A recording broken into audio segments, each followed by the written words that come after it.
those days, each car and horses. There was a different crew for each car, and the same crew stayed on the car until it was finished. That meant duplication of effort and a lot of time wasted.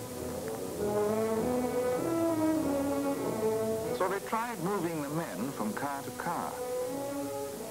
Each man had a special job to do, and as soon as he finished it, he moved on to the next car and did the same thing there. That was better, but it still took 12 and a half hours to assemble each Model T. Henry Ford watched it for a while, then he had an inspiration. Instead of moving the men past the cars, why not move the cars past the men? So on one hot, tried it that way. A husky young fellow put a rope over his shoulder, and Henry Ford called, "Let's go."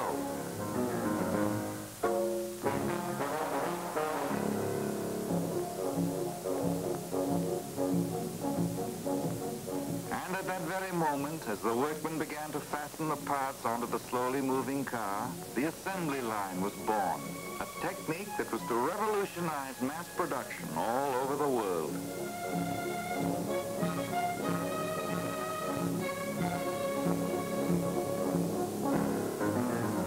Once they found that the idea would work, they began to improve it, refill the chassis down a single line of track, pushing it from crew to crew.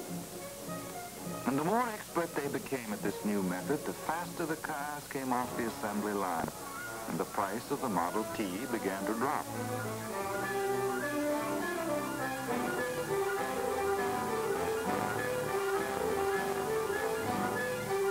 Various parts of the car, and created what were called sub-assemblies. Each man on the line became a specialist. He did one thing, and he did it perfectly, then passed the work along to the next man. Minute by minute, production was winning the battle against wasted time and wasted effort. Parts were fed to the workmen by gravity, so they wouldn't have to stop and wait for new parts.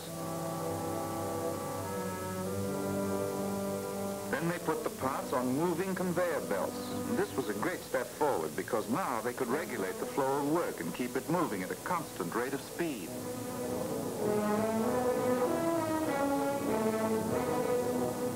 And the conveyor belts grew longer and more complex as they moved the work from place to place in the huge shops. They became fantastic masterpieces of planning and engineering. But the battle against wasted time and wasted effort was being won.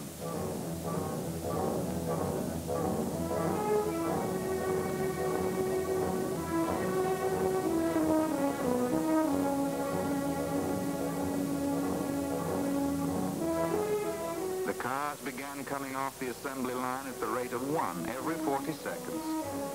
And what Henry Ford had foreseen happened. Mass production and the assembly line drove the price of the Model T down from $850 to $300. Now, for mass production and the assembly line were now able to bring the price down on all sorts of products, put them within everyone's reach. Mass production also created thousands of new skills, new jobs at higher wages. And under this powerful stimulus, the nation's economy expanded enormously. What about the man who was chiefly responsible for all this? What was he like?